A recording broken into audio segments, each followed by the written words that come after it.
Get boss YouTube, how's it going everybody? Got for you guys today a really good yet really long UU battle that I had against my good friend Callum, aka HoodlumScrafty. Some of you guys might know who he is.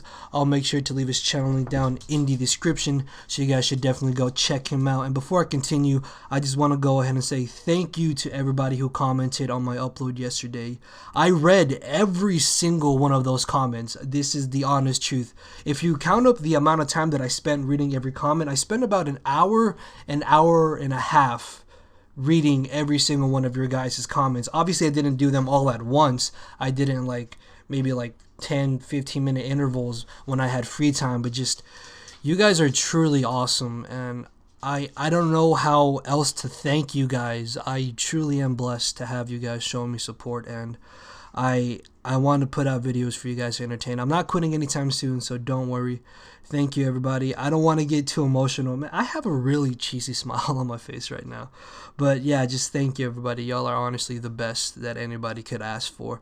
But yeah, if this video gets up to 300 likes, I will definitely make sure to upload another video for you guys tomorrow. I say 300 instead of 400 just because this is a very, very long battle, so I know not everybody will watch this. It's not that I don't believe we can get up to 400 likes, it's just that 300 seems a very good level for a very long battle like this. So yeah, if you guys do enjoy, make sure to leave a like, and if we do reach 300 likes or more, I will definitely upload a special video for you guys tomorrow, something that a lot of you have been asking for. So yeah, if you guys would like to see that, then by all means click the like button. And I'm rambling, this is already a minute and 50 seconds. Anyways, going into this battle, I knew that as soon as I got rid of Callum's Florges, I'm gonna sweep with my Roost substitute Kirim. So he's going to be leading off with this Jirachi, as I'm going to be leading off with my Mew. He ends up going straight for the U-turn, which has me thinking that he most likely is a Scarf Jirachi, sorry. As he switches into the knockoff, I'm going to be able to get rid of the Eviolite on the Gligar, which is going to be really good just because it's going to be a lot easier for me to deal with this thing as I bring in my Suicune. And it turns out that he has acrobatics, which I was not expecting whatsoever. And I'll say right now that going into this battle, I completely underestimated Callum. Like, I thought, okay, I'm gonna destroy Callum, but no, you're gonna see that Callum does make some plays. So we both switch out. He brings in his Manectric as I bring in my Manchow, predicting him to want to bring in the Celebi. I know he most likely is just gonna go ahead and Mega Evolve, but I want to go for the Fake Out just to be able to get off a bit of chip damage on the Manectric, as I don't want to stay in and take a possible Thunderbolt or Volt Switch. So I switch directly into my Florges as he ends up getting a crit with a Thunderbolt. Luckily for me though, he doesn't end up getting the paralysis, just because this Florges actually doesn't have Remotherapy. I actually have Toxic, and I didn't go for the Toxic just because he still has that Jirachi, which can easily switch into a Moonblast or a Toxic. So I kind of want to save the fact that I have Toxic until I get rid of his Jirachi.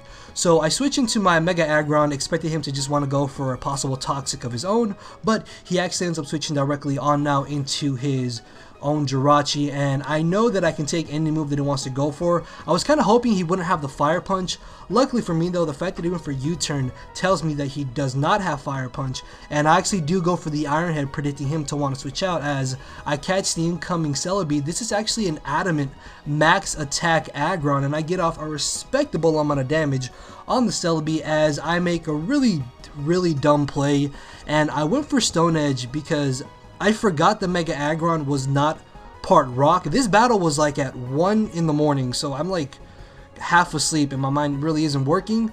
It's just, I should have gone for the Iron Head, is basically what I'm trying to say. This isn't excuses. I honestly had this battle at like 1 AM and I kind of derped there.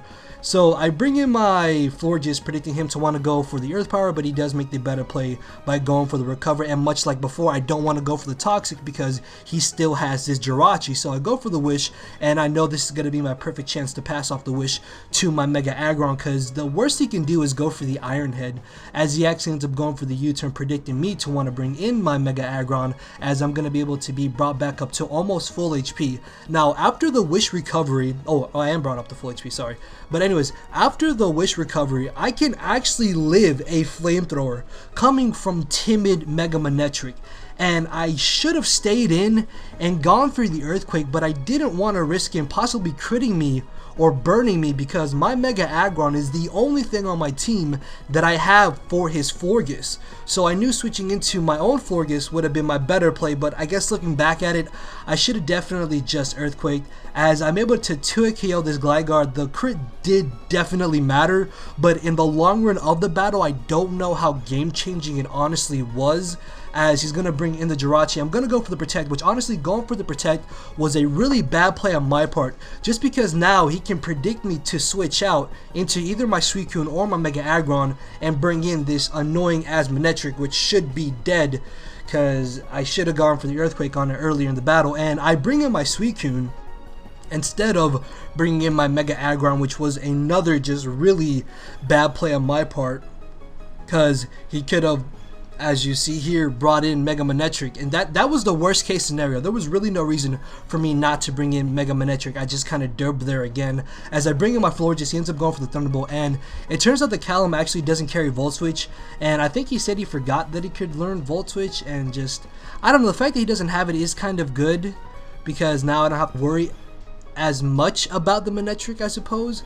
As I switch into my Mega Aggron, I thought he would actually go for the trick this turn, but he just ends up going for the safe Iron Head, as I believe I end up going for the Earthquake, predicting him, predicting me to want to switch out, predicting him to want to bring in the Celebi. But no, he does make the safe switch into the Celebi, as I don't want to stay in and take a possible Earth Power, so I am going to be forced to switch out, as he pulls a double switch into the Jirachi. And the reason why I brought in my Manshao is because I did calculate, and I can live and Earth Power coming from non-invested Celebi, so that way I could go for the knockoff or go for the U-turn. As I fake out on the Jirachi, I just wanted to get off a little bit of damage as I bring in my Mega Aggron, because honestly my Mega Aggron is the perfect switch in to this Jirachi. As he goes for the trick, I switch back out into my Manshao, predicting him to bring in the Celebi, but he actually brings in the Honchkrow. And here, I really wanted to go for that high jump kick, and honestly I should have gone for the high jump kick, because the fact that he was going to switch into Jirachi, predicting me to go for the fake out, was just so painfully obvious. But again, just another bad play on my part. As he goes for the U-turn, he's going to U-turn on now into the Celebi, which, much like before, I don't want to stay in and take an Earth Power from, so I'm going to be forced to switch out. As I bring in my Florges, he does just end up going for the safe Earth Power, which does a respectable amount of damage, because he did end up getting a crit, which is perfectly fine by me, just because Celebi can honestly not do anything to my Florges. So I believe I do just end up going for the safe Wish, because again, he has this Jirachi. I don't want to go for Moonblast, and I don't want to reveal to him that I have Toxic just yet. So I go for the Wish, and I'm going to go ahead and pass it off, except I predicted him to just want to go ahead and actually switch out, and I do predict correctly. As I bring in my Aggron, this was just one of the worst plays I could have done in this battle, because what I should have done was brought in my Suicune, which is actually not 2-hit KO'd by Brave Bird. And that means I would have been able to keep my Mega Aggron, which again is the only thing that I had to hit his Florges for super effective damage. And then I foolishly stay in thinking I can take a hit at -1, and I lose my Mega Aggron. But I do get a prediction correctly, as I had jump kicked the incoming Jirachi. Surprisingly enough though, I'm able to 1-hit KO it. As he brings in the Manectric, I don't want to take a Thunderbolt, so I switch into my Kyurem, which I know might be a little bit of an odd play, but I also thought that he would double switch into the Celebi, so that way I could catch it on the switch in and then go for an Ice Beam or go for a Substitute. As I'm able to easily take the Thunderbolt, I'm just going to go ahead and go for the safe Earth Power, just because I was kind of hoping I would get the Spadef drop on the incoming Florges. That way I could deal with it a little bit easier. As I go for the Substitute, I predicted him to just want to go for the Wish, but no, he does end up making the more aggressive play by going for the Moonblast, and not wanting to risk him possibly critting me as I try to go for a Roost, because my original game plan was to stay in Substitute and eventually Roost off until the point where he ran out of Moonblast, but I didn't want to risk him possibly critting me, so I knew switching into my Mew would be my better play to do. As I get on my Stealth Rocks, he ends up going for the Wish, and I should have gone for the knockoff and then gone for the stealth rocks, just because if I was able to get rid of the leftovers on this Florges, it would have been a whole lot easier for me to deal with. As I switch into my Suicune, predicting him to want to go for the Moonblast, he ends up switching out into his Manectric, which is really bad for me just because I don't want to take a Thunderbolt. Now, I do believe Suicune can live with Thunderbolt, I just don't want to take the unnecessary damage, so I'm going to be forced to bring in my Florges, as he does end up going for the Thunderbolt. And throughout this whole battle, I'm actually getting really lucky by him not paralyzing me with these Thunderbolts, although I guess it could kind of help me. It's just really good for me that he's not paralyzing me. So now I go for the Toxic because he doesn't have anything that is not going to be toxic. As he brings in the Celebi, I'm able to Toxic that. Yes, I know it does have Natural Cure, but it was nice to be able to get off a little bit of damage. As I go for the Moonblast, Callum makes a really dumb play right here, and he goes for the Aromatherapy, forgetting that Celebi actually gets Natural Cure. But honestly, there was really nothing Callum could have done to my own Florges that turn. And just, yeah, it was just really a pointless turn, to be honest. As he goes through the Aromatherapy, I believe I actually end up going for Toxic over and over, just because I have 16 Toxics and he has only 8 Aromatherapy. So eventually I'm going to end up Toxicking this Florges whether he likes it or not. So I switch into my Mew, just because I really want to go for the knockoff. I want to be able to get rid of this damn thing's leftovers so I can just wear it down a whole lot easier. As he makes a very nice play, he predicts my knockoff and is going to bring in the Manectric. And this was actually a little bit frustrating just because this Manectric should have been gone like 20 turns into the battle and it's still running around being able to Thunderbolt, and it's just, oh, it was just a giant pain in my ass, to be perfectly honest.